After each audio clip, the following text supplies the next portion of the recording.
السلام علیکم ورحمۃ اللہ وبرکاتہ۔ یہ ہماری آخری نشست ہے اور ہمیں سمجھ میں آ گیا ہے کہ ہم نے رمضان میں کیسے چلنا ہے اور کس طریقے سے ہم نے آگے بڑھنا ہے، اپنے اعمال کو ہم نے کس طریقے سے منظم کرنا ہے اور ان کو ہم نے کس طریقے سے چلانا ہے۔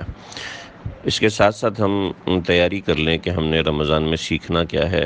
ہم نے زکوٰۃ ادا کرنی ہے تو اس کا طریقہ سیکھنا ہے، مصارف زکوٰۃ دیکھنے ہیں، پورے سال کی پلاننگ کرنی ہے، دین کے اندر ہم نے کتنی گرومنگ آئی ہے اس کو ہم نے دیکھنا ہے، اپنی نیت کو ہم نے مستقل صحیح کرنا ہے اور بار بار صحیح کرنا ہے۔ دیکھیں، جو چیز تیاری کر کے کی جاتی ہے وہ چیز بغیر تیاری کے کبھی بھی نہیں ہو سکتی۔ چنانچہ جن اعمال کی آپ لوگوں نے تیاری کی ہے ان اعمال کو زبردستی جوڑ کے رکھنا ہے، زبردستی جڑ کے رہنا ہے۔ اپنے آپ کو کسی حلقے سے جوڑ کے رکھیں گے تو بہت سی تبدیلیاں آئیں گی۔ اگر خود اکیلے چلیں گے تو وہ تبدیلیاں نہیں آ سکتی۔ حلقے سے جوڑنے کا مطلب یہ ہے کہ کسی شیخ، کسی اللہ والے، کسی بزرگ سے اپنا تعلق قائم رکھیں اور اپنے اعمال کا چارٹ وہاں پہ دکھاتے رہیں۔ میرے ساتھ بھی ہوتا ہے اور آپ کے ساتھ بھی ہوتا ہے، اور میرے ساتھ بھی ہوگا اور آپ کے ساتھ بھی ہوگا کہ رمضان کے درمیان میں جوش ختم ہونا شروع ہوتا ہے، اور ایسا جوش ختم ہوتا ہے کہ انسان بالکل مایوس اور پریشان حال ہو جاتا ہے، تلاوت چھوٹ جاتی ہے، دعائیں چھوٹ جاتی ہیں، اعمال و معمولات چھوٹ جاتے ہیں۔ تو اس کے لیے ہم نے پہلے سے اپنے ذہن کو پریپیئرڈ رکھنا ہے کہ ہم نے کس طریقے سے کرنا ہے۔ خاص طور پہ جو عذر کا ایام ہوتے ہیں خواتین کے، ان دنوں میں ان کو کس طریقے سے چلنا ہے اور اپنے آپ کو کس طریقے سے کور کرنا ہے۔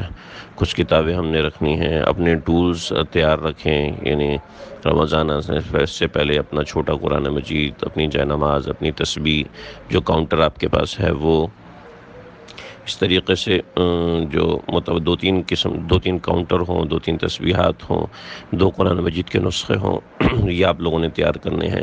آپ کا چارٹ ہونا چاہیے، ہر گھر میں تمام بچوں کا ایک ایک چارٹ ہوگا، ایک جگہ پر اس کو لگا دیا جائے، ایک جگہ پہ رکھ دیا جائے، پھر ان سے کہا جائے کہ ہم نے اس کو فل اپ کرنا ہے۔ جمعے سے پہلے میں رمضان کے لیے اپنے آپ کو ذہنی طور پر تیار کر لوں، جسمانی طور پر تیار کر لوں کہ میرا جسم رمضان کے اندر نماز کے لیے تیار ہے، تہجد پڑھنے کے لیے تیار ہے، کہ میں رات میں جلدی سونے کی ترتیب بنا لوں، یا اس طریقے سے سونے کی ترتیب بنا لوں کہ دن کے کاموں کو میں نے اپنے لحاظ سے ترتیب دینا ہے۔ تو اپنا چارٹ مرتب کر لیں، اپنی چیزیں مرتب کر لیں، ان کو سیکھ کر رمضان کو اچھے سے چلانے کی کوشش کریں۔ ایک بات یاد رکھیں کہ اگر اکیلے چلیں گے یا خود اپنے رہنما بن جائیں گے، یا خود لوگوں کے رہنما بن جائیں گے، تو اس سے کبھی بھی کچھ حاصل نہیں ہوتا۔ ایک دھوکہ حاصل ہو جاتا ہے کہ انسان سمجھتا ہے کہ میں بہت ترقی کر رہا ہوں۔ تو اپنے اوپر سرپرستی رکھیں، اور سرپرستی اپنی مرضی کی نہ ہو، بلکہ آپ نے ایک چارٹ بنایا، وہ چارٹ اپنے شیخ کو دکھائیں، وہ چارٹ اپنے معلم کو، استاد کو دکھائیں کہ یہ چارٹ میں نے بنایا ہے، اس میں میں نے کیا تبدیلیاں کرنی ہیں۔ وہ بتائیں گے آپ کو کیا تبدیلیاں کرنی ہیں، وہ بتائیں گے آپ کو مزید کس چیز کو بڑھانا ہے، کون سی دعائیں کس موقع کی بڑھانی ہیں، کون سے اوقات میں آپ نے آرام کرنا ہے، کون سے، یہ سب ان کو دکھائیں تاکہ پتہ چلتا رہے کہ آپ کس طریقے سے آگے بڑھ رہے ہیں۔ ماشاءاللہ جیسے پچھلے سال 250 تک تقریباً لوگوں نے تیاری کی، تو 250 میں سے تقریباً مجھے 70-80 لوگوں نے اپنے چارٹس دکھائے تھے، اور جس سے ان کو بڑا فائدہ ہوا تھا۔ یاد رکھیے گا، رمضان میں ہم نے اعمال کو استقامت کے ساتھ کرنا ہے۔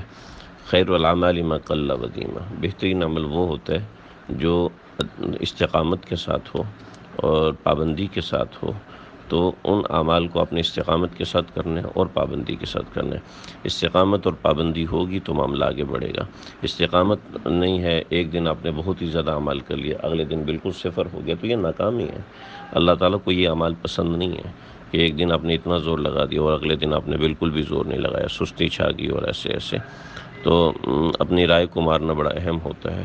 تو یہ ساری چیزیں ہیں جو ہم نے سیکھی ہیں۔ تو رمضان کے آؤٹ کمز کیا ہوں گے؟ ہمیں آخری عشرے میں ہم فل جوش میں ہوں گے۔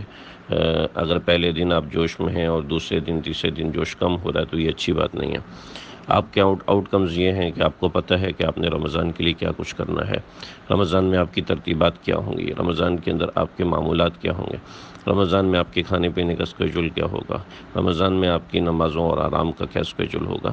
یہ سب کچھ آپ نے دیکھنا ہے. اپنے کوئی کام عشاء کے بعد کا نہ رکھیں، جو بھی کام کرنا ہے عشاء سے پہلے کریں. عشاء کے بعد تراویح پڑھ کے ہم نے فوراً سونا ہے، کوئی ایسا کام نہیں رکھنا جی پوری رات جاگ رہے ہیں اور پورا دن سو رہے ہیں.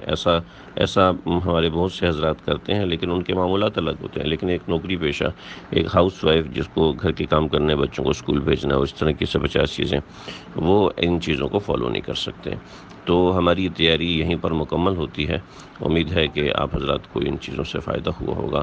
آپ حضرات نے چارٹ بھی بنائے ہوں گے، آپ حضرات نے اپنی ترتیب بھی بنائی ہوگی، کھانے پینے کا نظم بھی طے کیا ہوگا. جیسے مجھے فیڈ بیکس مل رہے ہیں کہ بہت سے لوگوں نے اس طریقے سے معاملات کیے. تو اللہ آپ کا حامی اور ناصر ہو. ہماری ترتیب یہیں پہ مکمل ہوتی ہے. رمضان کے اندر درمیان میں موٹیویشن کے طور پہ میں چند ایک چیزیں ساتھ ساتھ عرض کر دیا کروں گا. ہمارا سبق یہاں پہ مکمل ہوتا ہے. السلام علیکم ورحمۃ اللہ وبرکاتہ.